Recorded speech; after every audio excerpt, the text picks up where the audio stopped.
braids. Does Natalie need braids to be a female gnome? Of course she doesn't. Gnomes are awesome, and gnomes can be female or male however they want to be, but a lot of you have asked for ways to embellish your gnomes and be more playful with their style, and so I've put together an optional braids tutorial. So let's go through that now. I've got my trusty braid number 1 made up here for us, and let's go about making one for you guys.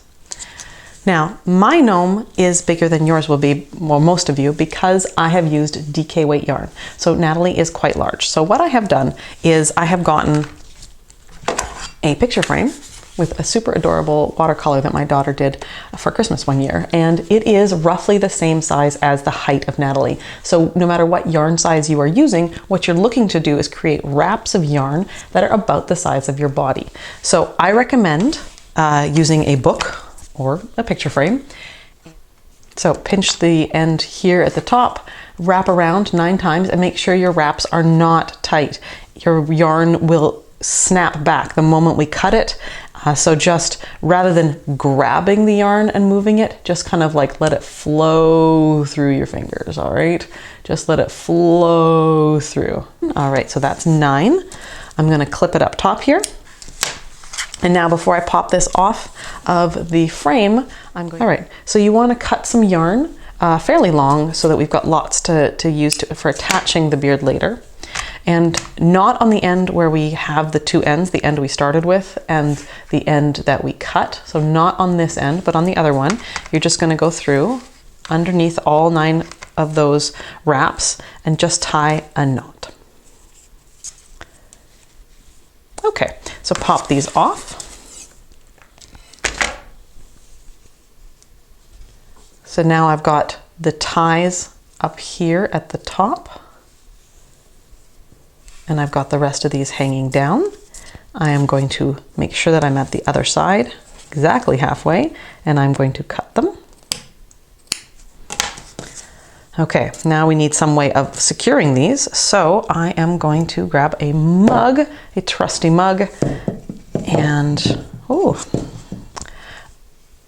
I'm going to just tie these with a bit of a bow tie here so that I can undo it easily later, as we just want something to use as a weight to braid against. So we did 9 ties so that we can do 3 from this half and 3 from this half as the center of the braid. So we've got 6, 6, and 6. And now with a braid, all you do is you fold the right over the middle and then the left, and then you come from each side bit by bit, always alternating, whether you're coming from the right or the left. I like to always grab with my 2 bottom fingers there and secure them against my palm. Go a little slower. And then the last thing we're gonna need, and I would recommend getting before you get to this point, as I realize, is we need a little bit of whatever yarn we're going to use as the hair tie. I used yellow. Yellow is the same color as my hat, so I will grab some more yellow. I have my yellow. I'm going to place it underneath. And I'm not gonna tie it sort of at the top of the last bit of braiding I did. I'm gonna tie it a little sort of lower here. I am going to wrap this way, wrap under, and wrap under again. Basically, I'm double wrapping, if you can see that. I'm gonna tighten that a little bit. And then I am going to just knot mine.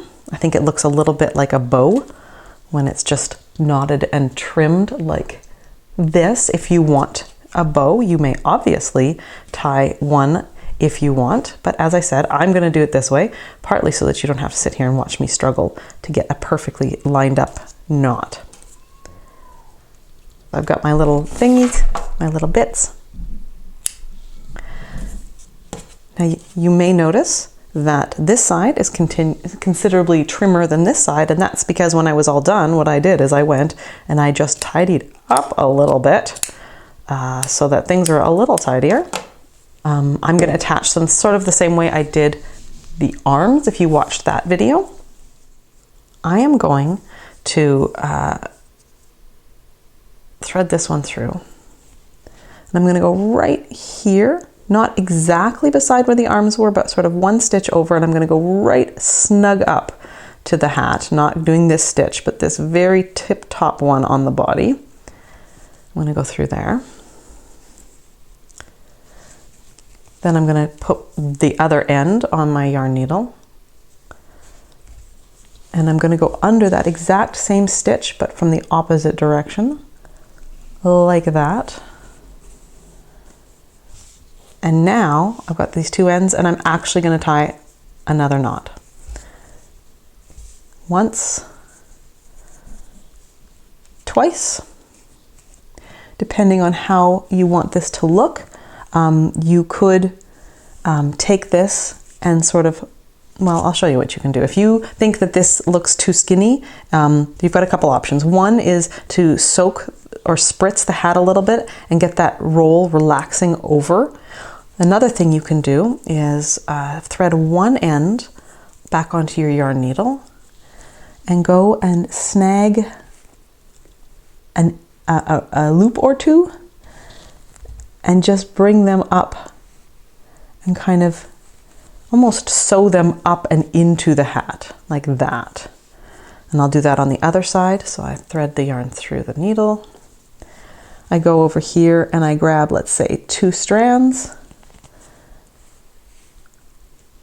I put my needle through some more of the body, and I've kind of widened the amount of braid that appears to be coming from under the hat. Now at this point I have 2 choices. I could just bury the ends, but I'm not going to do that. I'm going to tie one more knot. Before doing that, I'm burying the ends, just so that we've got some nice stability there. And so to bury the ends, I'm actually going to thread both of them onto my yarn needle.